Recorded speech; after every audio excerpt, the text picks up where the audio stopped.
Okay. Yeah. So on this point about the Japanese SME, how did you become the top performing global advisor at Japan's largest SME deal maker, even though you're based in Oh, that's a ASEAN? good question. So, just to correct, I'm the ex Japan top performance. I don't want to, steal the thunder for the Japanese local domestic. Yeah, yeah, Point in yeah. time. At a few Point in years times. back, of Yeah. course. I think what I did Sure. was I want to do something that most people avoid upfront. I tell the truth early to my clients, even if it risks losing the mandate, and I could translate the truth into a Mm, plan that buyers would pay for. Here's what I mean. So a common mistake and weakness in the market is some advisors tell sellers that of what they want to hear to get signed, to get a mandate, right? I think you've been through this as well. I mean, they mm, win the engagement by promising a mm. number, not by earning the right outcome. Yeah. So it feels good on day one, but it usually leads Mm, to two bad outcomes. One is you waste multiple months or even years chasing an unrealistic number. And near the end, the mm, buyers squeeze you for a better price. They retreat you for something more market credible. Yeah. So I do the mm, opposite. I think story will mm, relate better. So there's this deal that I transacted, and it was very interesting because during one of the early engagement, right, I had a very strong argument with my client, potential client, because they never signed with me yet. Yeah. So they have a selling price in mind, and I get it. It's their life's work, right? They peg the mm, price to how much they want and need for their lifestyle after they sell, right? mm, So I sat them down and laid it out clearly to them. Hey, listen, based on your company profile, X revenue quality, Y key person, Z concentration risk, etc., etc., and comparing that matrices with the peers listed companies and the real market transactions, I believe the market baseline for your business is about maybe 6 times profit. But they're looking for 10, for example. There's a gap, right? okay. Yeah. So they were very unhappy because Mm, the other advisors, even from the big investment bank companies, tell them differently. Yeah, try to seal the mandate. Everyone's trying to fight for the mandate. Yeah, but they appreciate my truth, right? mm, Yeah. So with that, mm, I also add in a certain part that make the difference. Yeah. I explain how the buyer actually thinks. It's very mm, important. You need to know how to sell and what the buyer wants to buy, how to buy it, right? Yeah. So many mm, advisors can only repeat mm, seller-friendly slogans, but they don't live in the buyer's head. They can't translate what the seller wants into what the buyer can underwrite. And you can reliably mm. increase the price because if you know, then you know how to apply certain levers, right? So I show them what it takes to Yeah. lift the valuation, what proof buyers need, what risks they discount, and which lever to pull. Financial hygiene, key man risk, revenue quality, etc., etc. You know more, Anthony. You've been through this journey. Yeah, yeah. So after this, sorry, yeah, yeah. Well, yeah.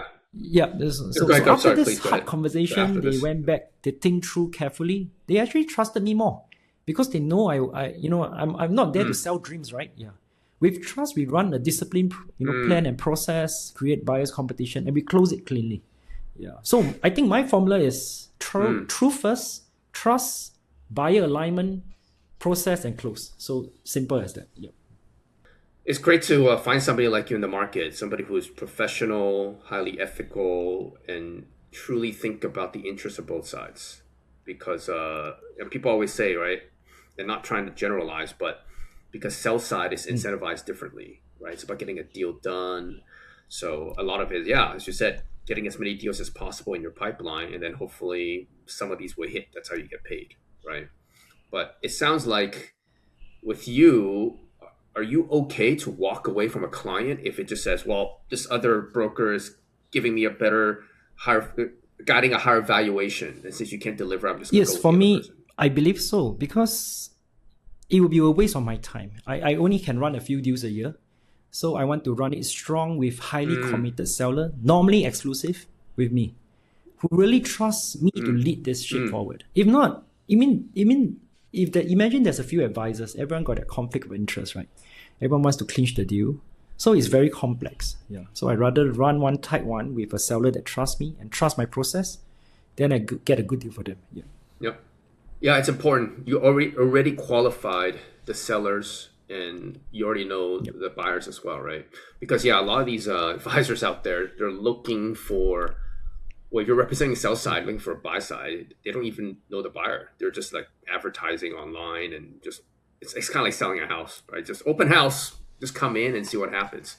Whereas for you, you already have built a You're right. relationship with both sides. So Yeah, thanks for sharing very this point. It's true. A lot of advisors out there, they believe they only work on one side, like sell side advisor, only get sell side deals.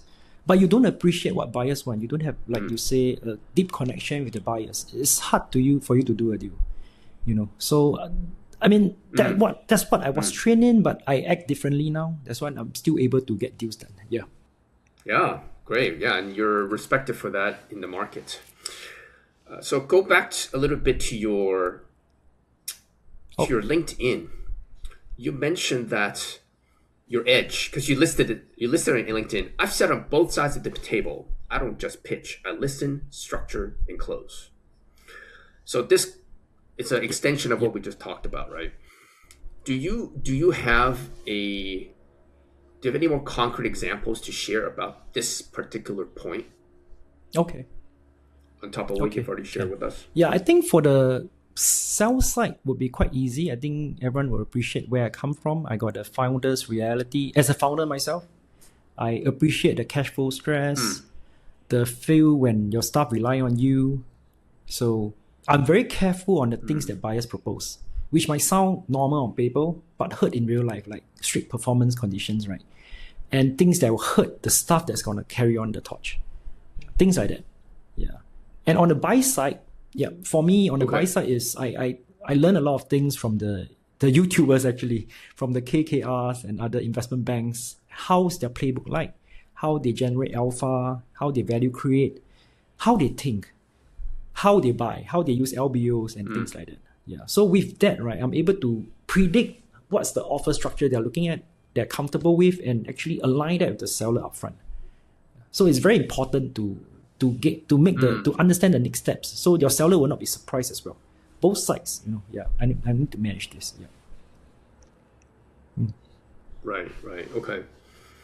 How do you use AI on your day-to-day job? Because you talked about how you are working alone at the moment, but you're still looking at deals, a lot of work to do. So if you could, just without disclosing any maybe proprietary IP or software you use, how are you able to maybe some of the backstory? I left the Japanese firm July of 2023. That was before the big boom of ChatGPT, I think. It's late of 2023. So even before vibe coding. So it took me half a year to learn Python language scripting using LangChain. I was trying to build my own automation. I think I told you my character is I'm always have this hunger to learn new things, and I know that AI is going to change the world. So I jump in early to learn this tool and write my own script in a way. Yeah. So with that understanding from the very core fundamentals of technicality, right, I'm able to always build something on my own initially and use the latest tools. I think I appreciate you on using Fathom as well. I'm also the early user. And there are many great tools out there. Fathom is just one of them, right? Yeah. So when there's a new tool, I will just embrace them and think of my work process. And I try my best to automate. Whatever you're saying, most of it can be automated, right? Yeah. The QA packs, the diligence, the bias mapping, the narrative, right? AI can write better and faster than you, Yeah. So it's much more easier to do that. Then with that, it means that I can spend my time on the most important things, right? Yeah. Negotiation, positioning, building trust with my customers. Yeah. That's why I'm able to be very productive, unlike last time. Yeah. How do you use AI to filter out deals? You mean on the buy side or the sell side? Okay. Either side. To find the buyers is quite easy with AI, actually. Yeah, there are many deep research tools out there. You just put in, the Gemini, the Grok, the ChatGPT, just to name the top three, right? The most famous. You just put in what you're selling, what is the structure of the thing that the seller wants, and they will actually tell you who are the buyers, strategics to financial buyers that might help you, that might be interested in on the buy side. And on the sell side, right, I think it's always good to chase what's hot in the market. For me, I'm mostly paid once the deal is transacted. So it's important for me to have the end goal in mind. So the hot sectors are the medical, education, and tech, right? So for example, and different flavors. Now, of course, it's the AI. So with that understanding on the worldview, top down, and once you know enough buyers, they will tell you what they're looking for exactly. Then you try to look for the sell side deals. Yeah. And how to hunt for it? Okay. There are many Okay. tools out there. Does AI actually guide you on how to structure a deal? Let's say you describe the deal Yep. dynamics, and then like, oh, I Yep. need to mitigate this risk. How should I structure it? Like, does it go into detail like that, or that's when you need to use the I human think creativity? they do go into that detail. Yeah. Actually, lawyers will be very challenged soon. I Wow. think. Yeah. Yeah.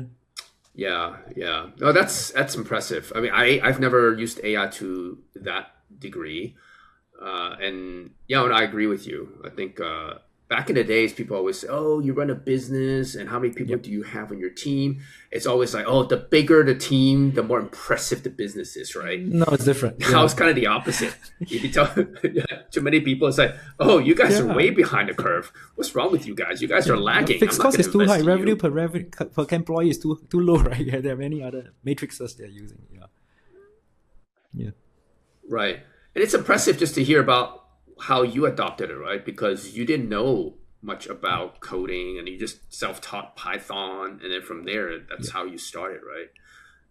And not many people can do that. And for me, I'm still early in this whole AI thing. And I keep telling myself, do I need to learn it, how to code? Or can I just go straight into using? I mean, for me, it's just more Yeah. ChatGPT and Gemini, but nothing about coding. Yeah. So you're I think you pretty should impressive in that. consider learning vibe code level. Enough to vibe code will be good enough. The architecture of the code. Yeah. You don't need to Vibe code, learn okay. the deep nuances because the AI they will search for you. Or the syntax errors and things like that. Yeah. Yeah.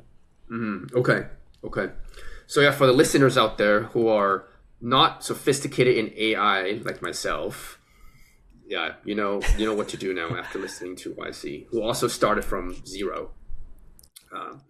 Okay, so this is a question that you have brought up earlier, which now I want to go into, which is the failed Okay. experience, expanding into India.